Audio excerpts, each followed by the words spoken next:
What is up, guys? It's Cartman here, and you're watching WGS TV.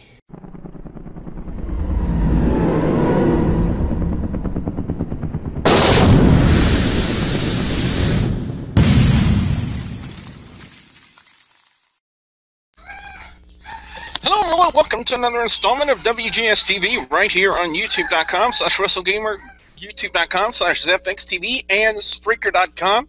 On the WrestleGamer, Double B from the Boudreaux. This is going to be the WWE NXT review for the week of January 8th, 2015, and quite a bit to talk about for this being the last NXT on Thursdays, because guys and gals, remember next week is when WWE does the big moves on two of their shows on NXT and SmackDown.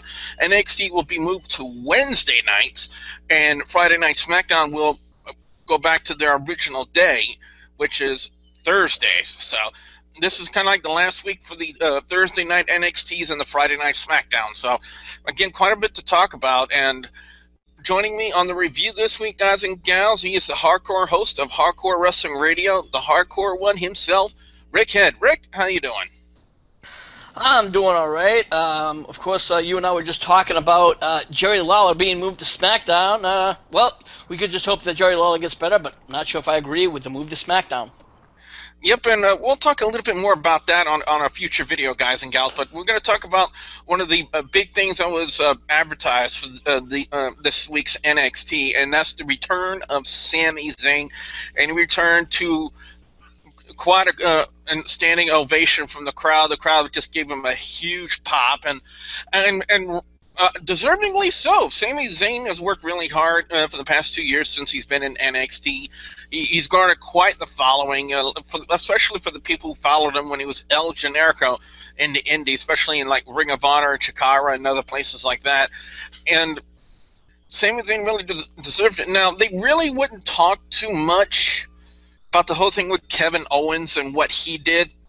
And instead, what they did is they pushed the rematch for Adrian Neville. Adrian Neville came out to kind of congratulate him from NXT TakeOver, and then Regal would come out to make the announcement that on next week's NXT, the first one on Wednesdays, would be a rematch for the NXT Championship between Adrian Neville and Sami Zayn. And Rick, if next week's match, if the matchup from TakeOver is any indication of what we're going to expect next week on NXT, it's going to be one kick-ass show, to say the least. Well, anytime that Neville and Zayn get together in a match, it's always incredible, one way or another. Whether it's just on an NXT show or at our Evolution, they're always great in the match. They have that chemistry. But as far as what we can expect next week, I think we can also expect another thing. This match is not going to end with a 1-2-3. We can expect a run-in. I'm sorry. We're going to expect to see Kevin Owens. Yes, exactly. That was my thoughts as well. I mean, they really, like I said, they only really mentioned him once in this opening promo, so expect to see more involvement of Kevin Owens. Also, another matchup that was announced for next week's NXT when they debut on Wednesday nights is the matchup that we've been talking about the past couple of weeks on the NXT review, and that is the big matchup between Baron Corbin and Bull Dempsey. And again, it goes without saying, if they have Corbin and Dempsey go out there and they have Corbin smash Dempsey within 30 seconds or less, to me, in my mind, and it goes without saying, if they do it, then it hurts both guys. Because for one thing, Corbin looks like he's invincible. He's like Goldberg. Nobody can touch him. And to me, that gimmick is so 1997, 1998, in my opinion. And for Bull Dempsey, who's been like the monster in NXT, it would really hurt his gimmick more than anything. Like, you're this big 300-pound monster guy, and you get smashed within 30 seconds. What does that say about you? And I just get the inkling that next week they're going to do this, Rick, and I really don't think they should.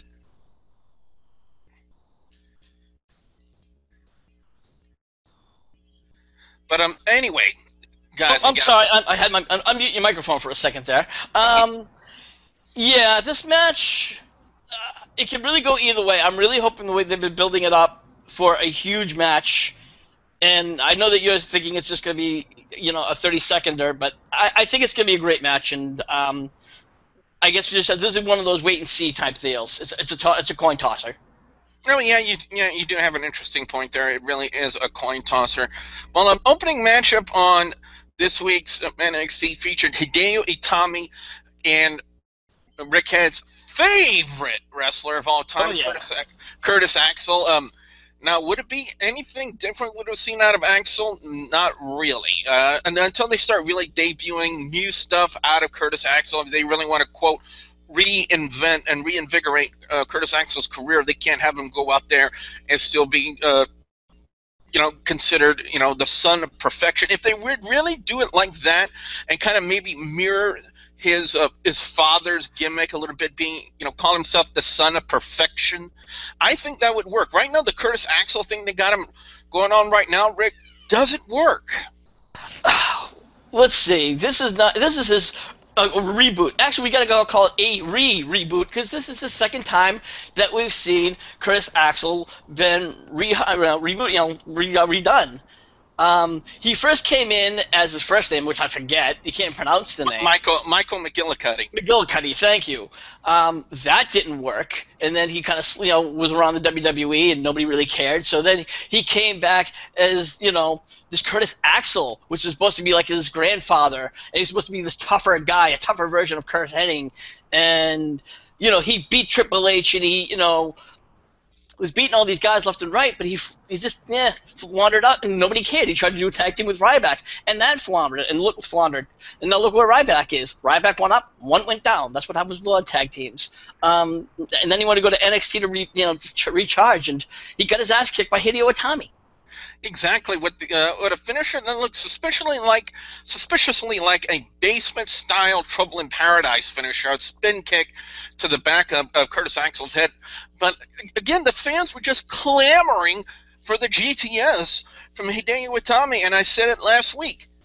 The very moment that Itami hits the GTS finisher on anybody in NXT, the fans will go crazy. And I'm not just talking normal crazy, I'm talking batshit crazy.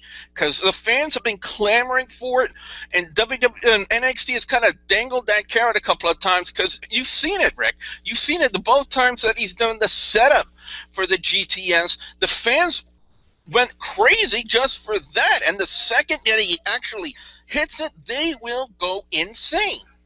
Yeah, I'm wondering if the WWE is saying we're not going to do it just yet, or if he wants to, and he's saying, no, if I do this, I know it's going to kill my career. Well, a lot of people really consider Itami to be the true innovator of the GTS, because a lot of people said when CM Punk started doing it, it was a ripoff of what Itami was doing over in New Japan Pro Wrestling, because that was his move. That he innovated it first, and Punk was just using it off of him. True, but let's be realistic. Who's the one that made it famous in the WWE? Well, yes, you do bring up the yeah, but a lot of people, like I said, it's a toss-up, because people over in Japan really consider New Japan Pro Wrestling to be the WWE of Japan. And I agree. I absolutely agree with what you're saying. But remember the one thing: Vince doesn't care. And the WWE is the only wrestling in the world. And that's the thing that sucks. Yeah, it definitely. But anyway, continuing on with the show, we would have the return of Alexa Bliss, who had her nose broken, and I still remember seeing that spot where her face went in the matchup against Sasha Banks several weeks ago, and blood was just gushing out of Bliss's nose. And I get the feeling when she went backstage, she was really kind of ticked off about it, and I wouldn't blame her 1 second for that. And it was still hard to say who was really at fault for that kind of a botch, because if you get your nose broken, that's a bad thing. It's hard to breathe, and then you got blood really gushing out of your nose. But they would have her return and then get get just absolutely smashed by Sasha Banks with 3 minutes. But I got to say this, though, Rick. I really like the evolution of the boss gimmick that they're giving Sasha Banks, because I really don't understand why, Ecstasy 69 has posted a comment saying that he doesn't feel that the NXT divas are better than the main roster divas, just based on the fact that the divas on the main roster aren't given, enough adequate time. And to an extent, he does make a good point about that. But well, go ahead.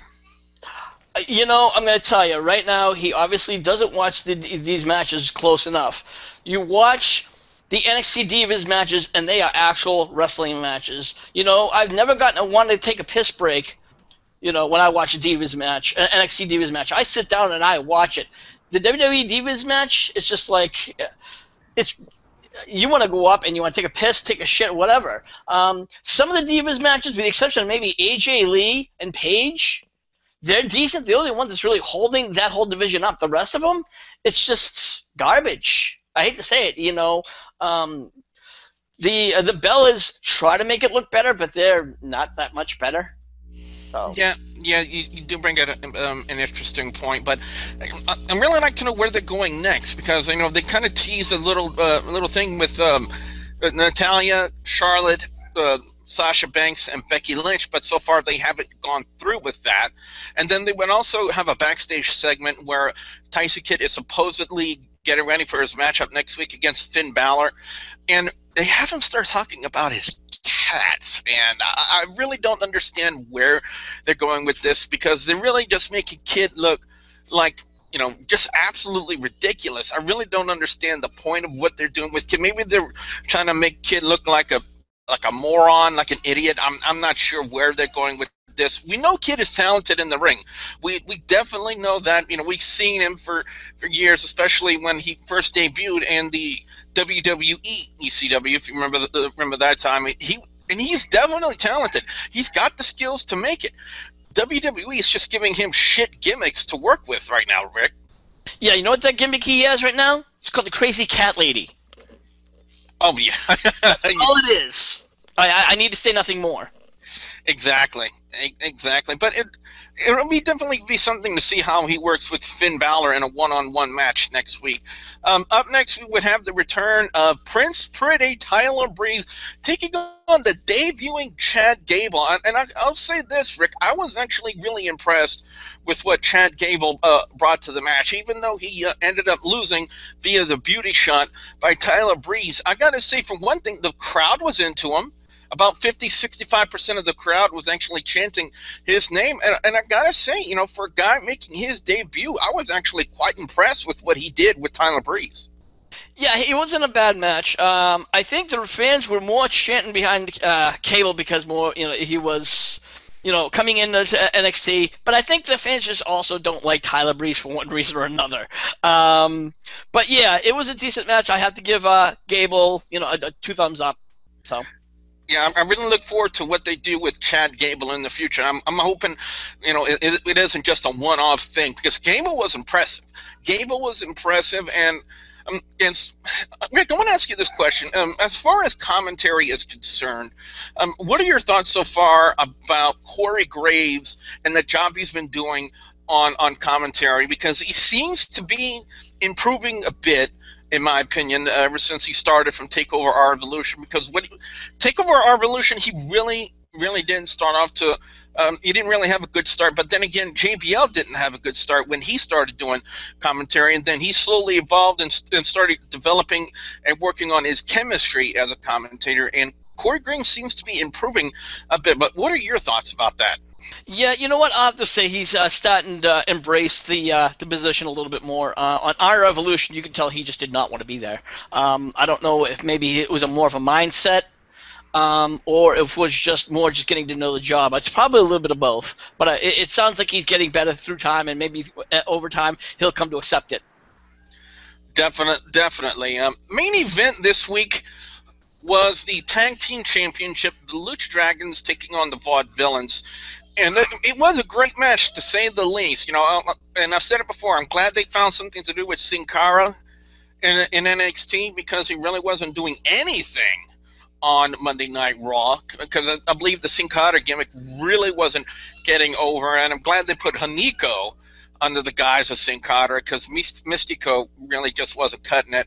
But they're really doing a lot with the Lucha Dragons and the Vaudevillains, and the finish of the match was really unique, Rick. It was a move combination I've never really saw before. It was kind of like a power bomb corkscrew plancha finish, and that was an innovative move to say the least.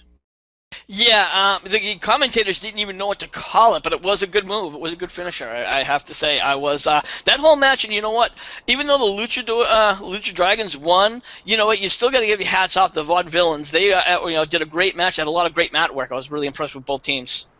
I'm definitely, so was I, but I keep saying it. I believe the guy that does that intro on the Titantron, they should have him come out and actually physically do that and be the manager of the Vaudevillains, because I think that could work, in my opinion. But anyway, it is now time to go into our overall scores and our picks for best and worst match or segment of NXT this week. NXT, and again, it goes without saying, the saving grace right now of WWE, and it really makes the WWE Network, in my opinion, worth watching. Best match of the night, I'm going to give it to the tag team title match. It was a great match, and again, I love the innovative finish, because they're debuting new innovative stuff inside the squared circle.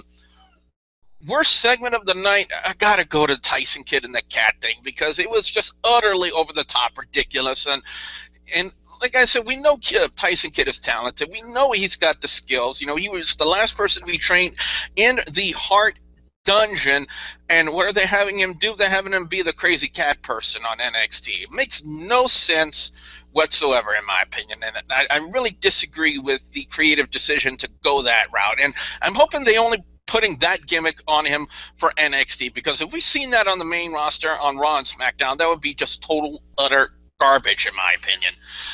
NXT this week is going to get a 3.5 out of 5. Rick, what about you? What's your overall score and your picks for best and worst match or segment of NXT this week? Overall, yeah, I'd have to give it a 3 out of 5, or 3.5 out of 5. It's definitely a lot better than what Raw's been doing, especially over the past couple of weeks. It's just really just starting to go downhill. I'd definitely have to give it to the main event for the match of the night, and the worst segment. God, it's just Tyson Kidd with that kitty cat outfit is not working. I'm sorry, and that's a fact. Yeah, that definitely is a fact. And again, that's another thing that they're having him do. They're having him, make a statement and then saying that's a fact. I mean, who are they trying to pass Tyson Kidd up, for Stone Cold Steve Austin to go out there and say what, or that's the bottom line after he says something? No, it's not going to work like that. Anyway, guys and gals, what we want to know now from you guys out there, the viewers and subscribers, your thoughts on NXT this week. What are your overall scores? What are your picks for best and worst match or segment of WWE NXT? Also, keep in mind, next week is when they do the big day changes for both NXT and SmackDown. Again, NXT will be moving to Wednesday nights on the WWE Network, and SmackDown will be moving to their original day when they debuted the program back in 1999, and that is Thursday nights. So keep that in mind, guys. And with that day change, also means there will be day changes for the reviews here on WGS TV. So keep that in mind. So we definitely want to know what you guys have to say out there. Be sure to put your comments in the comment section below. Don't forget to like and favorite this video. Where can fans check you out on HWR? Of course, they can always check us out on our Facebook page. That's facebook.com/Hardcore Wrestling Radio. And now, check us out at facebook.com. Oh, God. And now, check us out at hardcorewrestlingradio.com. Sorry, guys. Still got to get that right.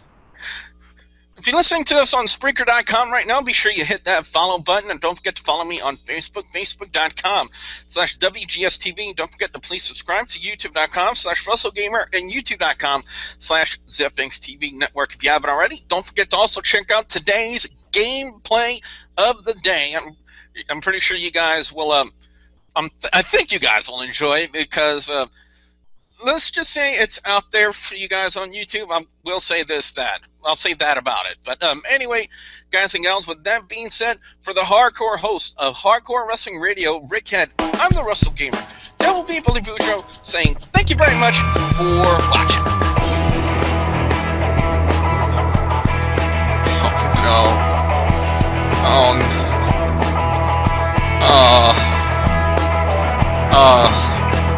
I'm gonna need therapy. I'm gonna need